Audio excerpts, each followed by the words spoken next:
எல்லாருக்கும் வணக்கம். இன்னைக்கான காணொளியில் நாம் பார்க்க போகிறது மாமல்லபுரம். இது மாமல்லபுரத்தினுடைய வரலாறை பற்றி தான் நம்ம பார்க்க போகிறோம். ஒவ்வொரு வெள்ளிக்கிழமை தோறும் இது வரும். மறக்காமல் என்ன பண்ணுங்கள், இதை மற்றவங்களுக்கு பகிருங்க. உங்களுடைய ஆதரவுக்காக மிக்க நன்றி. மாமல்லபுரம், மகாமல்லபுரம், கடல் மல்லை, ஜனநாதபுரம், மல்லாரபுரி, மகாபலிபுரம், மாவேலிவரம், மாவலிபுரம் என்று பல்வேறு பெயர்களில் அழைக்கப்படும் இவ்வூரில் தமிழ் மக்களின் தலையாய கலைப்படைப்புகள் இருக்கின்றன. உலகின் பல பாகங்களிலிருந்தும் திரளாக மக்கள் இங்கு வந்து இக்கலை செல்வங்களை போற்றுகின்றனர். திறனான புலமையெனில் வெளிநாட்டார் அதை வணக்கம் செய்தல் வேண்டும் என்று மாகவி பாரதியின் அமர வாக்கின் பெருமையை இது நமக்கு எடுத்து காட்டுகிறது. இவ்வூர் அமைந்துள்ள சூழ்நிலை பார்ப்பவர்கள் மனதை பரவசப்படுத்தும் எழில் வாய்ந்தது.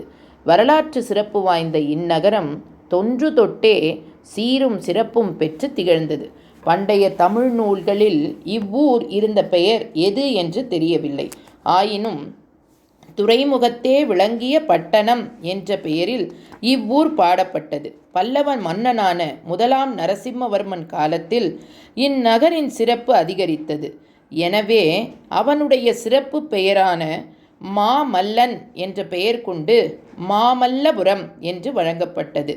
இதையே மல்லபுரம் என்றும் குறிப்பர்.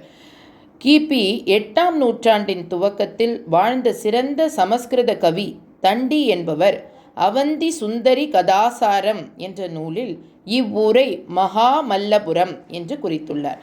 8ஆம் நூற்றாண்டில் ஆண்ட பல்லவ மன்னனான நந்திவர்மன் மல்லமனுடைய கல்வெட்டு ஒன்று இவ்வூரில் காணப்படுகிறது.